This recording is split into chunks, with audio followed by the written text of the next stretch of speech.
አሁን የምነግራችሁን ነገር አድርጉት፣ እረፍት ታገኛላችሁ። በተጨነቃችሁ ጊዜ ሞባይላችሁን ከፍታችሁ የሆነ ነገር ወደ ማዳመጥ አትሂዱ። መዝሙረ ዳዊት መኪና ያላችሁ ሰዎች ካላችሁ መኪናችሁ ውስጥ እቤት እንዳለ ሁሉ መኪናችሁ ውስጥ ራሱ አንዱን ችሎ የማይወርድ አንድ መዝሙረ ዳዊት ቢኖራችሁ ጥሩ ነው። የሆነ ወረፋ እንኳን እስከምትጠብቁ የነዳጅ ወረፋም ሊሆን ይችላል አላውቅም። መኪና ውስጥ ናችሁ 3 መዝሙር ዘምሩ። መስሪያ ቤት ገብታችሁ ወረፋ እስኪደርሳችሁ አንድ መዝሙርም ዘምሩ፣ የዳዊትን መዝሙር። ይገርማችኋል፣ መንገዳችሁ ሁሉ ብርሃን ይሆናል። እውነቴን ነው የምነግራችሁ። መቼም ስብከት ድራማ አይደለም። በቅድስና ሕይወታችን አባቶቻችን አንመስልም። በእውነት እኔ በግሌ ብዙ የጎደፉ ኃጢአቶች ይኖርብኛል። ግን በጸሎት በኩል ያልሞከርኩትን አልሰብክም። ስለዚህ መዝሙረ ዳዊት አጽናንቶኝ ነው እንጂ የምናገረው ያነበብኩትን አይደለም የምናገረው። የሆነውን ነው የምነግራችሁ። ይጠቅማቸዋል። መዝሙረ ዳዊት አንብቡ። ሰው ላይ አትጠጉ፣ በሰውም አትሸበሩ። እግዚአብሔር ክንድ ላይ እረፉ። ያን ደግሞ የሚሆነው መዝሙረ ዳዊት ስታነቡ ነው። ዘምሩ። የዳዊት ሲጨንቃችሁም መዝሙረ ዳዊት አነቡ፣ ደስ ሲላችሁም አንብቡ። እግዚአብሔር ደስ ሲለን እሱን ማስታወሳችንን ይፈትነናል። ሲከፋን አኩርፈን አለመውጣታችንን ይፈትነናል። ስለዚህ ሲከፋን እንዘምር፣ እሱ ግር እንገኝ። ምንድነው ሴት በሚያስጨንቅ ስቃይ ትወልዳለች፣ ወልዳ ስትጨርስ ከባሏ እግር ትገኛለች ይላል። ኦሪት ዘፍጥረት ያለው አይደለም? በምጥ ወልደሽ በስቃይ ወልደሽ ፈቃድሽ ወደ ባልሽ ይሁን ያለ። በስቃይ ትወልዳለች፣ ወልዳ ስትጨርቅ ከባሏ ጋር ትውላለች። ይሄ ማለት አንዲት ነፍስ በመከራ ተጨንቃም ከሙሽራዋ ክርስቶስ እግር ነው መገኘት ያለባት። ትርጉሙ ይሄ ነው፣ መንፈሳዊ ትርጉሙ። የቅዱስ ዳዊት መዝሙር ደግሜ ነው የምነግራችሁ። አሁን ምናልባት እዚህ ቤተክርስቲያን ውስጥ ተመልሼ ብመጣና ባስተምር ሌላ ቀንም ስለ መዝሙረ ዳዊት ልናገር እችላለሁ። ቅዱስ ዮሐንስ አፈወርቅ ምን ይላል? ስብከት እንዳሻሽል ከፈለጋችሁ እናንተ ያለባችሁን ችግር አሻሽሉ ብሏል። እናንተ በተመሳሳይ ሁኔታ እየኖራችሁ ተመሳሳይ ርዕስ አትስበከን አትበሉኝ። ስለዚህ የእናንተ ሕይወት መጀመሪያ የነገርኳችሁን ችግር ከለቀቀ አሁን ደግሞ አዲስ ስብከት ይዤ እመጣለሁ ይላል። ስለዚህ በዚህ ዘመን ሩቅ ነገር ምንድነው ቢባል ተስፋ ነው።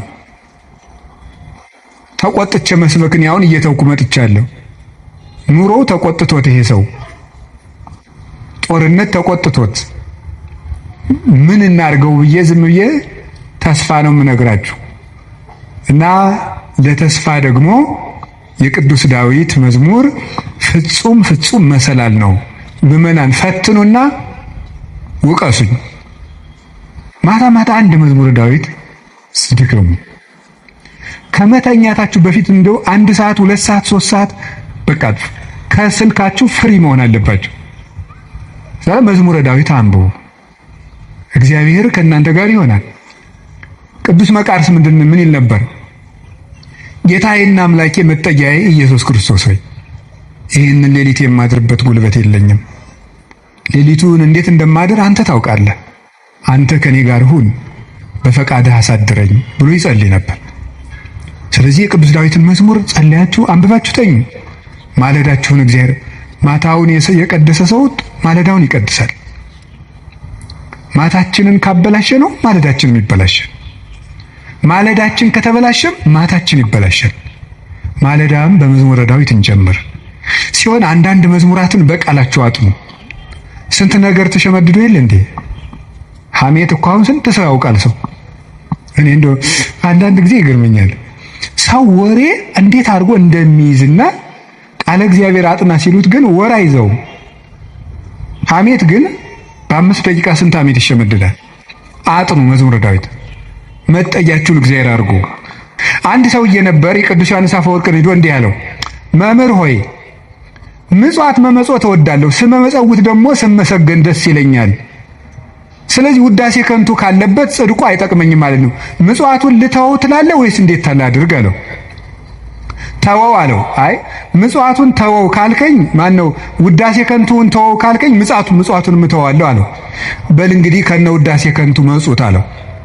ምክንያቱም ሰው አዝመራ ዘርቶ ምንም ባይጠብቀው ለእሸት ያህል ጥቂት አያጣም።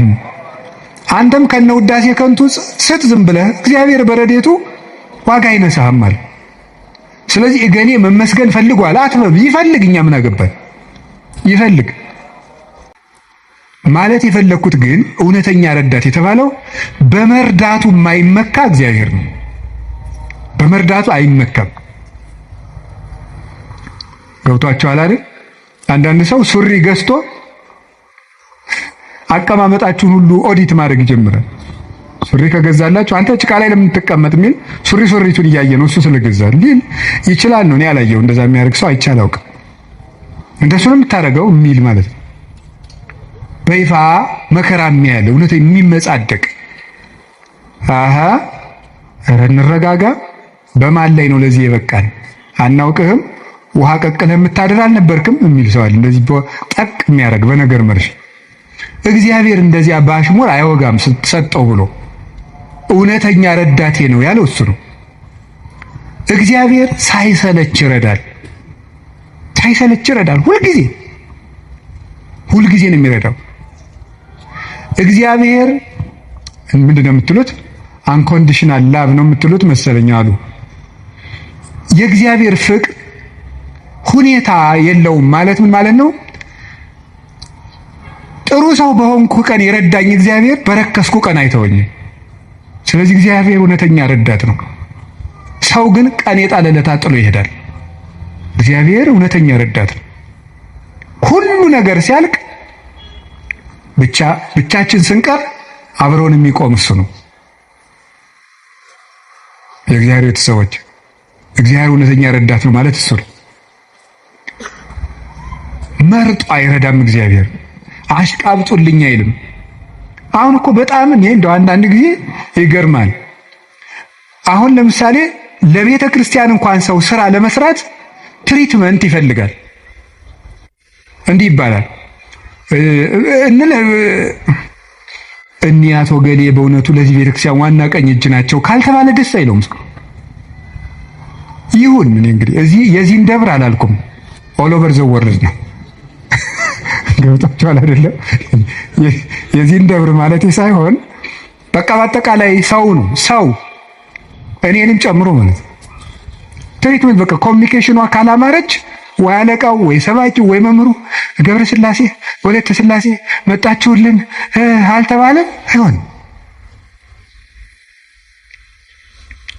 እግዚአብሔር እንደዚያ አይደለም የሚለው።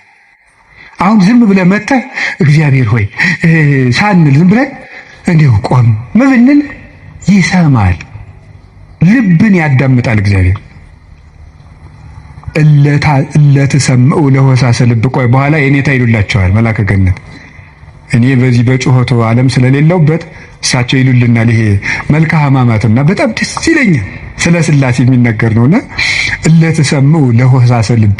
ደስ ሲል ሥላሴ የልብን ሹክሹክታ የሚሰሙ የልብን አፍን አይተው ሳይሆን ነገር አሳምሮ ተናግሮ። እኛ እኮ ኮሚኒኬሽን ስኪል ተብሎ ኮርስ እየተሰጠን ነው።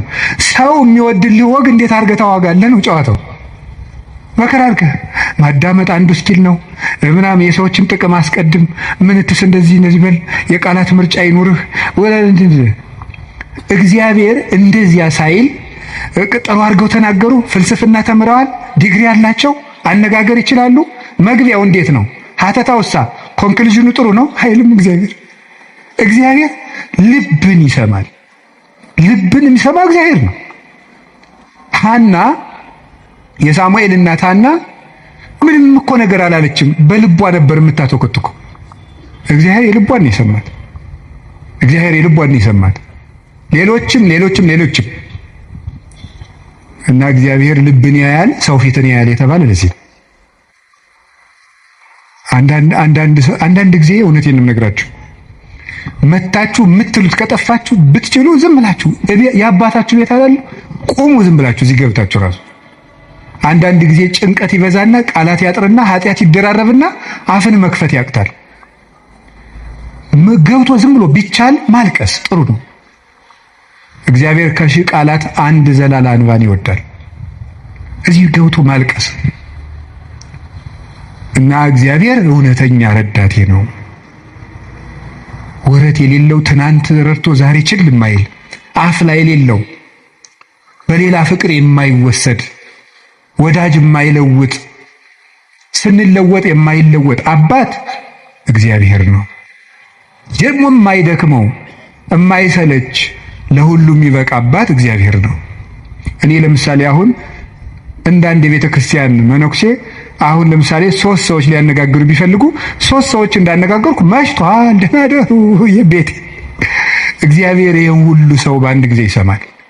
ታዲያ እውነተኛ ረዳት አይደለም ነው። እኔ ግን ምዕመናን አንድ ነገር መናገር እፈልጋለሁ።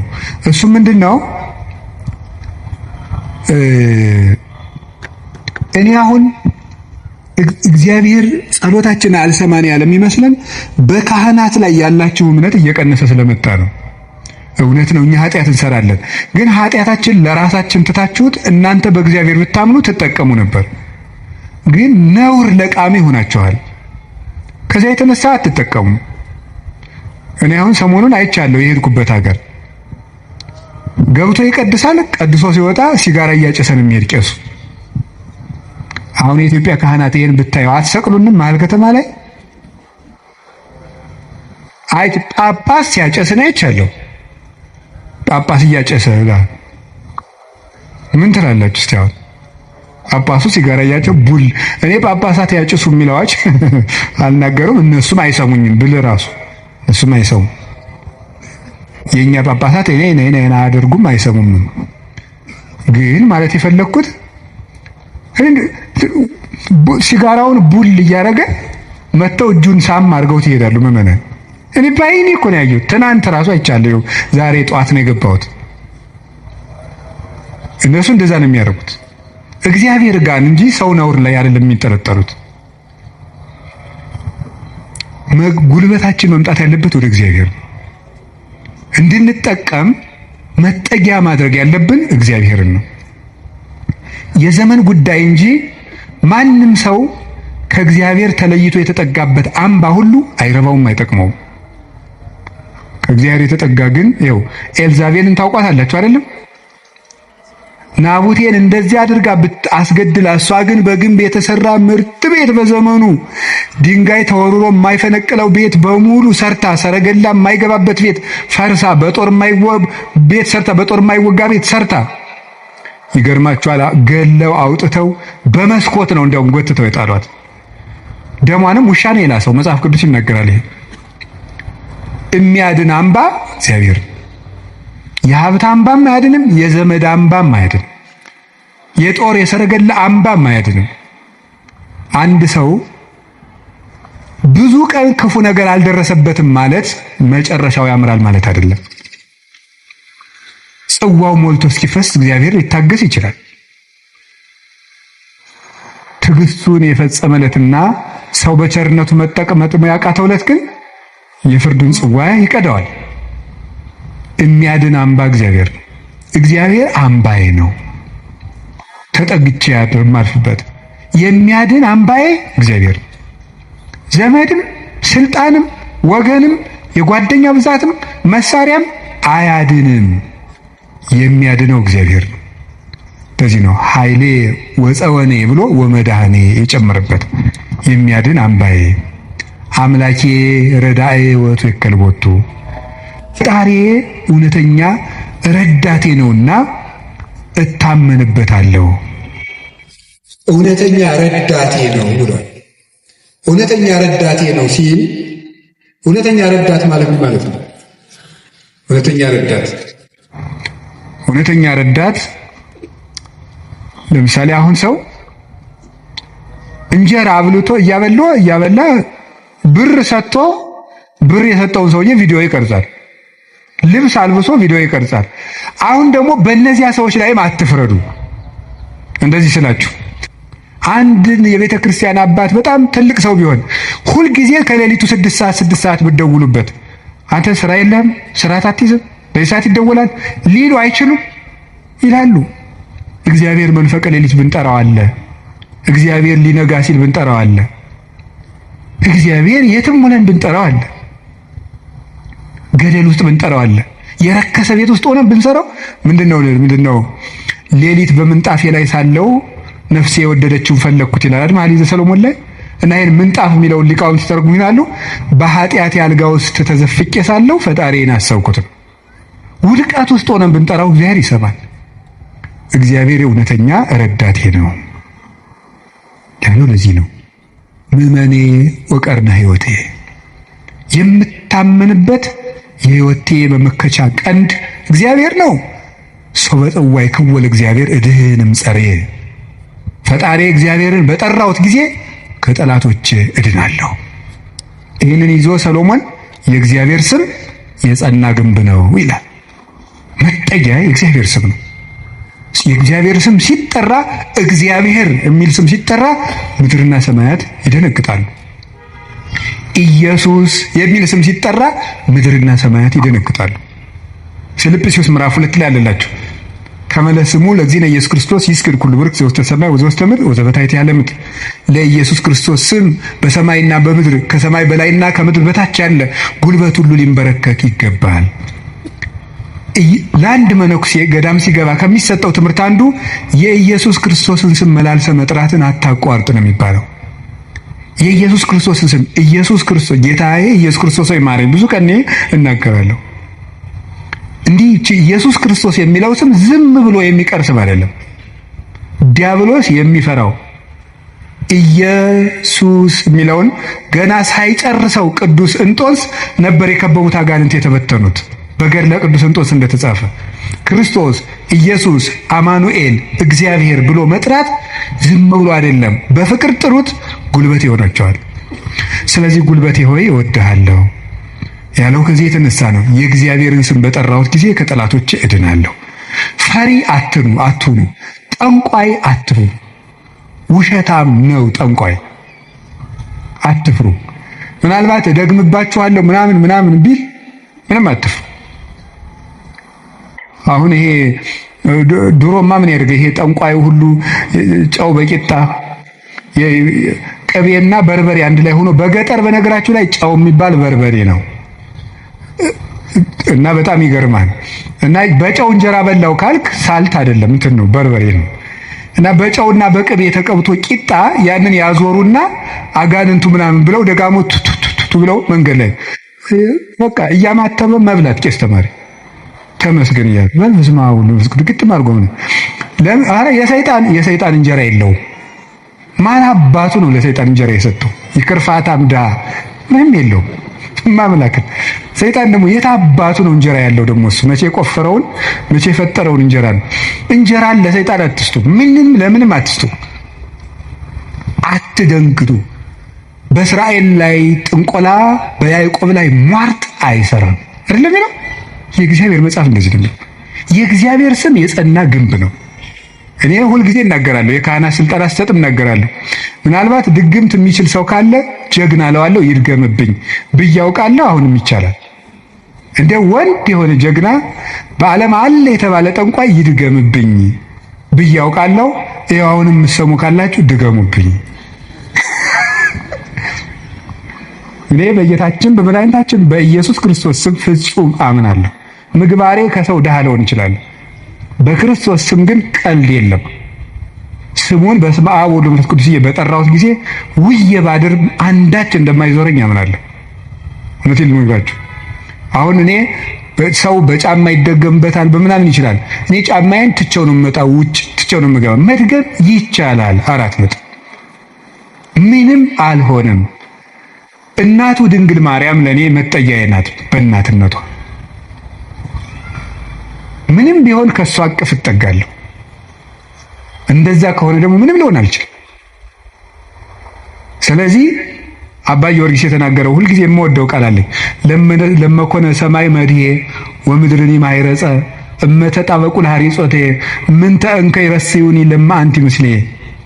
ሰማይ መጅ ምድር ወፍጮ ሆነው አጣብቀው ቢፈጭኝ አንቺ ከኔ ጋር ከሆንሽ ምን እሆናለሁ? ኦ እግዝእቴ ቅድስት ድንግል ማርያም ዘበዕብራይስጢ ማርያም በዕብራይስጥ ማርያም የምትባይ እመቤቴ ቅድስት ድንግል ማርያም ሆይ ለመወልድኪ አፍቀረኒ መኑ ይጸልአኒ፣ ልጅሽ ከወደደኝ ማን ይጠላኛል? ፀሐይ ይሴብሐኒ ወወር ይባርከኒ ወከዋክብት ይቀድሱኒ። ልጅሽ ከወደደኝ ፀሐይ ይዘምርልኛል፣ ጨረቃም ያመሰግነኛል፣ ከዋክብት ይዘምሩልኛል። በእኔ ላይ ማንም በጠላትነት መነሳት አይችልም ይላል አባ ጊዮርጊስ። ልጅሽ ከጠላኝ ግን ማን ይወደኛል ብሏል። ሰውን ልላችሁ የፈለግኩት ፈሪ አትኑ። ጠንቋዩን ይሄ ምናምን ውሸታውን እንደዚህ የሚለውን አትስሙት። እደግምብሃለሁ፣ ማንም ድሪቶ የፈለገውን ቢያይ ፈሪ አትሆኑ። በሙሉ ልቤ የማምነውን ኢየሱስ ክርስቶስን እንዲህ ይናገራለሁ፣ እውነቴንም ነው። ስለዚህ እግዚአብሔር የምዋጋበት የደህንነት ቀንድ በሬ በቀንዱ እንደሚጠበቀው እኔ በእግዚአብሔር ተጠብቄ እኖራለሁ ይላል ቅዱስ ዳዊት። እግዚአብሔር ሁላችንንም ይጠብቀን፣ ከሌሊት ከሚሰብር በቀን ከሚወርጅ ያድነን መድኃኔዓለም። ሁላችን በሰላም ወጥተን እንድንገባ ይፍቀድልን። ወጣት ሆኖ እንደሚጾም እንደሚጸልይ እንደሚሰግድ ለመናገር የሚያፍራል። ጓደኞቹ ኋላ ቀር እንዳይሉት፣ ሃይማኖተኛ እንዳይሉት። ድሮ ተማሪ ያለን ቤተክርስቲያን የምንሄድ ልጆች ወጨጌ የሚል ስም ነበራል። እየሰማችሁ ነው? ምንም ወጨጌ የፓትርያርኩ ስም ላይ ያለ አይደለ? ወጨጌ ዘመንበረ ተክለ ሃይማኖት እና ወጨጌ ነው ገሌ ይባል ነበር። እና ያን ፍራቻ ብዙ ሰው ወደ ቤተክርስቲያን መምጣት ይፈራል። መንፈሳዊ ሆኖ መታየት ይፈራል። ክርስቶስን መምሰል የሚያሳፍርበት ጊዜ ነበረ። እንደዚህ አይነት እፍረት ያለብንን ሰዎች እግዚአብሔር በቸርነቱ ይርዳል። አንዳንድ ሰዎች ስልጣን ላይ ያሉ ሰዎች ወደ እግዚአብሔር ቤት ሲመጡ ይፈራሉ። ተደብቀው ተሸፍነው ኮፍያ አድርገው መነጽር አድርገው ማስክ አድርገው የሚመጡ ሰዎች አሉ። ለምን? አይ ለስልጣኔ ጥሩ አይደለም፣ እዚህ ቦታ ላይ ከታየው ለኔ ጥሩ አይደለም፣ የሚያበላሽብኝ ነገር አለ የሚለዋል። አንዳንድ ሰዎች ንግድ ያላቸው ሀብት ያላቸው ሰዎች እንዲህ ያለ የቤተ ክርስቲያን አገልግሎት እንዲህ ያለ ጉባኤ አግዙ እርዱ ሲባሉ ገንዘብ እንሰጣለን ግን መነካካት አንፈልግም የሚሉ ሰዎች አሉ። ስራችንን ያበላሽብናል፣ ሃይማኖተኛ መስሎ መታየት አንፈልግም የሚሉ ሰዎች አሉ። በክርስቶስ የሚያፍሩ አሉ። ዕውቀት ያላቸው የተማሩ ሰዎች በዲግሪ ላይ ዲግሪ በፒኤችዲ ላይ ፒኤችዲ የደራረቡ ሰዎች እዚህ መጥቶ እግዚአብሔር እግር ስር ቁጭ ለማለት ትትና የሚጎላቸው ሰዎች አሉ። አረ ምንም ፒኤችዲ የማያስፈልገው እኛ ራሳችን እኮ በክርስቶስ እናፍራለን። አናፍረው? አንዳንዴ እኮ ለመሳለም የሚያፍር ወጣት አለ እዚህ ማለት ሰው ሳያየው ግራ ቀኝ አይቶ ቢሳለማል። መስቀል ለመሳለም ሄዶ ካህን ፊት መስቀል ለመሳለም የሚያፍር አለኛ ማለት ጸሎት አድርጎ ምግብ ለመብላት የምትሰሩበት ቦታ ምንሰራበት ቦታ ምናፍር ሰዎች አለ። ግራ ቀኝ አይቶ የሚያማትባል። አሁን እግዚአብሔር በእኛ ሳያፍር እኛ በእግዚአብሔር ማፈር ነበረው? ምናሳፍረው እኮ እኛ ነው። ለማማተብ የሚያፍር አለ። ማተብ አስሮ ለመታየት ነጠላ ለብሶ ለመሄድ። አሁን ወደዚህ ሲመጣ ከቢሮ ከሚሰራበት ቦታ ወይ ከትምህርት ቤት የት ነው የምትሄጂው የት ነው የምትሄደው ሲባል እዚህ ደርሼ መጣሁ የሚሉ ሰዎች አሉ። ነጠላቸውን አጣጥፎ ቦርሳ ውስጥ የሚደብቁ። በሌሊት መምጣት ወደ እግዚአብሔር ትልቅ በረከት አለው። ከፈቃዴ ሰዋልሃለሁ ይላል ነቢየ እግዚአብሔር ዳዊት። ከምን ሰዋልሃለሁ? ዘእንፈቃደ ከፈቃዴ ሰዋልሃለሁ። ሰው ቢተኛ ደስ ይለዋል። እንቅልፉን ትቶ እግዚአብሔር ፊት እንደመቆም ያለ ታላቅ ነገር የለም።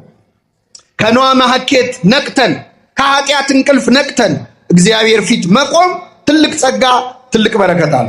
ግን በሌሊት ማለት ማታ ብቻ አይደለም ምዕመናን። አንዳንዴ በህይወታችን ቀኑ ሌሊት የሚሆንብን ጊዜ የለም አለኩ።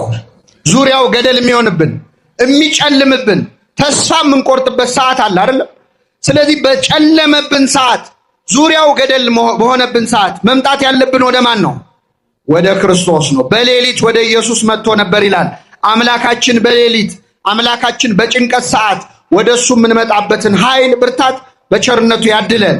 አንዳንድ ሰው ሲጨልምበት ራሱን ያጠፋል፣ ሲጨልምበት ራሱን ይገላል፣ ሲጨልምበት ተስፋ ይቆርጣል። ግን መምጣት ያለብን ወደ ማን ነው? ወደ ክርስቶስ ነው። ወደ ክርስቶስ ከመጣህ ሌሊቱ ቀን ይሆናል። እስመ ጽልመትኒ ይጸልም በኀቤከ ጨለማም ባንተ ዘንድ አይጨልምም ይላል። ክርስቶስ ያለበት ጨለማ ቀን ነው። እሱ ያለበት ጨለማ ብርሃን ነው። እሱ ራሱ ብርሃን ስለሆነ ማለት ነው። የጨለመብን ሰዎች በጨለማችን ልክ ብርሃን እንዲሆን ከፈለግን በአምጣነ ጽልመታ ከማሁ ብርሃን ይላል ነቢየ እግዚአብሔር ዳዊት። በጨለማዋ ልክ ብርሃኗም እንዲሁ ነው ይላል። እግዚአብሔር በጨለመብን ልክ ሊያበራልን የሚቻለው አምላክ ነው። ሕይወታችን ለጨለመብን ሰዎች ብርሃናዊ ኢየሱስ ክርስቶስ በቸርነቱ ያብራል። እግዚአብሔር ዕውቀት አንሶን ስንጠይቅ ይመልስልናል። እምነት አንሶን ስንጠይቅ ግን ይገስጸናል። አሁንም በቤታችን የጠየቀችው ከዕውቀት ነው። ወንድ ስለማላውቅ ይህ እንዴት ይሆናል አለች። እንዴት ያለ ወንድ እንዴት ይወለዳል? ትክክለኛ ጥያቄ ነው።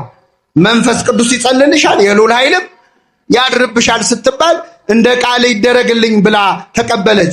ኒቆዲሞስ ግን ክርክር ነው ያዘው። ለዚህ ነው እመቤታችንን እንደ ዘካርያስ ሳትጠራጠሪ እንደ ኒቆዲሞስ ሳትከራከሪ ያመንሽ ብፅዕት ነሽ እንላታለን። ሰው መገሰጽ ከፈለጋችሁ መጀመሪያ ማክበር ያስፈልጋል። አያስፈልግም? እርሱ አሁን ትልቅ ሰው አይደሉ እንዴ?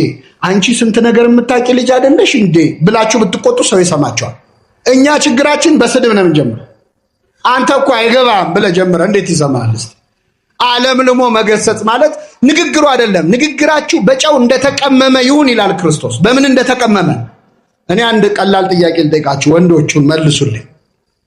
አንድ ሰው መጥቶ አንተ ውሻ ከሚላችሁና የኔ ውሻ ከሚላችሁ እስቲ መልሱልኝ። ሁለቱም እኮ ውሻ ነው አይደለም? አንተ ውሻ ሲላችሁ ደስ ይላችኋል? ትናደዳላችሁ። የኔ ውሻ ሲልስ ትሽኮረመማላችሁ። ግን ውሻ እኮ ነው ሁለቱም። በፍቅር ሲነገር ግን ውሻ ራሱ መባል ፍቅር ነው። ሰው ፀጉሩን ያካል የኔ ውሻ ሲባል ይቅለሰለሳል። እህቶቻችን አሁን ጫማ ሰሪ ቤት ሄዳችሁ ጫማ ቤት ሄዳችሁ ጫማ ሰሪው ጫማው ጠቦሻል ከሚልሽና እግርሽ ትልቅ ነው ከሚልሽ እስቲ መልሱልኝ። ቆይ ጫማው የጠበበሽ ምን ስለሆነ ነው? አቤት እግር ትልቅ ስለሆነ ነው ጫማ የሚጠበረ። ግን ጫማው ጠቦሻል ካለ እውነትህን ነው ጠቦኛል ያለ። እግርሽ ትልቅ ነው ካለ ግን የሰው የሥነ ስርዓት የለውም። ይሳደባል እንዴ ነው የምንለው። ግን እውነት እኮ ነው። እግር ከተለቀ ነው ጫማ የሚጠበው። ንግግር እንዲሰማም እንዳይሰማም የሚያደርገው አነጋገራችን። እኛ የሰው ጆሮ ቆርጠን ነው ንግግር ምን ጀምረው ተሳድበን ነው። የክርስቶስ ትምህርት እኮ ሁሉን ያስረሳል። እንኳን የክርስቶስን የእኛን ኃጢአተኞቹን ትምህርት ቁጭ ብላችሁ እየሰማችኋል። የክርስቶስ ትምህርት እኮ የጌታ ትምህርት ከራሱ ከጌታ ማለት የእግዚአብሔርን ቃል ከእግዚአብሔር መማር የራሱ ቃል ነው። መለኮታዊ ቃል ነው። ብፁዕ ቅዱስ አቡነ ሽኖዳ ምን ይላሉ? ምነው ዓለምን ዛሬ ያጥለቀለቀው የድምፅ መቅረጫ ምነው የዛኔ ኖሮና የጌታን ድምፁን ተቀርጾ በሰማነው ነበር። ድምፁን ብንሰማው ደስ አይላችሁ ምዕመናን? አምላካችን ድምፁን ያሰማል። የእሱ ድምፅ እኮ ሐዘንን ያርቃል፣ ይነቅላል፣ ነፍስን ሰላም ይሰጣል፣ ያረጋጋል፣ ንጹህ ያደርጋል። ከሰማችሁት ቃል የተነሳ ንጹሐን ናችሁ ይላል። የክርስቶስ ትምህርት ንጹህ ያደርጋል። ቃል እግዚአብሔር ቃል ንጹህ ይላል። የእግዚአብሔር ቃል ንጹህ ነው። ራሱ እግዚአብሔር ሲናገረው ደግሞ የበለጠ ይነጻል። እሱ የታመመውን ዳን ሲለው ይድናል፣ የሞተውን ተነስ ሲለው ይወጣል። ድምፁን ብንሰማ እኮ የሞተ ማንነታችን ይፈወስ ነበር። አምላካችን ድምፁን ያሰማል። ይኸውላችሁ ምዕመናን፣ እንደው መልስ መስጠት ቢያቅታችሁ ስብሰባ መበተን ያቅታችሁ። አንዳንድ አሁን የምትሰሩበት መስሪያ ቤት ሰዎች ስለ ቤተ ክርስቲያን የማይሆን ነገር አይናገሩ። ስለ ተዋህዶ ሃይማኖት፣ ስለ እመቤታችን፣ ስለ ቤተ ክርስቲያን፣ ስለ ክርስቶስ የማይሆን ቃል ይናገራሉ። ሲናገሩ ከቻላችሁ ደፍራችሁ መልስ ስጡ። መልስ መስጠት ካቃታችሁ ግን ቢያንስ ስብሰባውን መበተን አያቅታችሁ። እንዴ የሥራ ቦታ እኮ ነው ማለት አይቻልም? የድርጅቱ ደንብ አይፈቅድም ማለት አትችሉ? አዎ በሕጉ መሰረት አሁን ያለነው የሥራ ቦታ ነው እንከባበር ብሎ ስብሰባ መበተን አንድ ችሎታ ነው። ጌታችን መድኃኒታችን ኢየሱስ ክርስቶስ በተሰቀለ በ3 ሰዓት ነው የሞተው። በስንት ሰዓት? በነገራችን ላይ በታሪክ መስቀል ላይ ተሰቅሎ በ3 ሰዓት የሞተ ሰው የለም።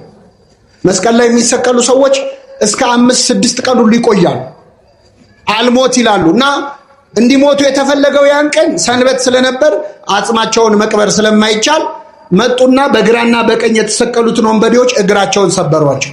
እግር የሰበሩን ለምንድን ነው? መስቀል ላይ የተሰቀሉ ሰዎች በእግራቸው ከፍ ብለው ነው የሚተነፍሱት። እግራቸው ከተሰበረ መተንፈስ አይችሉም፣ ይሞታል። ክርስቶስን ግን ሲያዩት ወዲያውኑ ሞተው ነበር በ3 ሰዓት። ለምንድን ነው ክርስቶስ ወዲያው የሞተው? ከዛ በፊት 6666 ጊዜ ምን ብሏል? ተገርፏል። አጥንቱ እስከሚታይ ተገርፏል።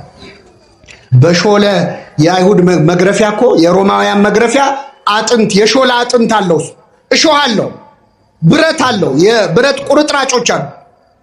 እላዩ ላይ ሲያርፍ ስጋውን እየነጨ ነው የሚነሳ። አንዳንዴ ሲገርፉት ስጋውን ይነጭና በጣም ብዙ ስጋ መግረፊያው ላይ ስለሚኖር መጀመሪያ መግረፊያውን አራግፈው ነው ድጋሚ የሚገርፉት። አምላካችን እንደዛ ተገርፎ በዛ ላይ ስቃዩን ለመቀነስ እንኳን አልፈለገም። አይሁድ ማነው ሮማውያን ሰው ሲቸነክሩ ሚስማር ከመቸንከራቸው በፊት መቼስ ትንሽ ሰብአዊነት ስላላቸው ሰውየው በጣም እንዳያመው ወይን ጠጅ ያጠጡታል፣ እንዲሰክር ማለት። ከሰከረ ህመሙ ትንሽ ምን አይለው አይሰማው። ክርስቶስ ሊያጠጡት ሲል ወይን ተፋው ነው የሚለው። ስለኛ የሚቀበለውን መከራ መቀነስ አይፈልግም። እያንዳንዱን ህመም መታመን ፈልጓል ለኛ። ስለዚህ ተፋው። ሐሞት ነው የጠጣው እንጂ ወይኑን ግን ተፋው ነው የሚለው። ወይነ ዘያስቆዝዝ ይላል። የሚያደነዝዝ ወይን አልፈልግም፣ ተፋው።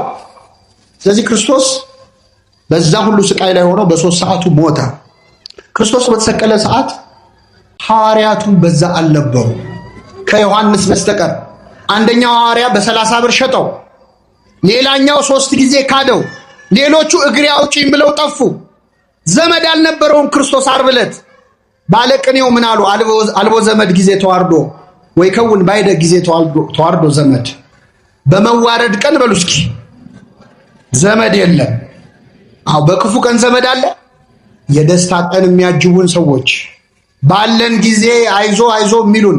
ክርስቶስ አሳና እንጀራ ባበረከተ ጊዜ እኮ ዘመዱ ብዙ ነበር አይደል?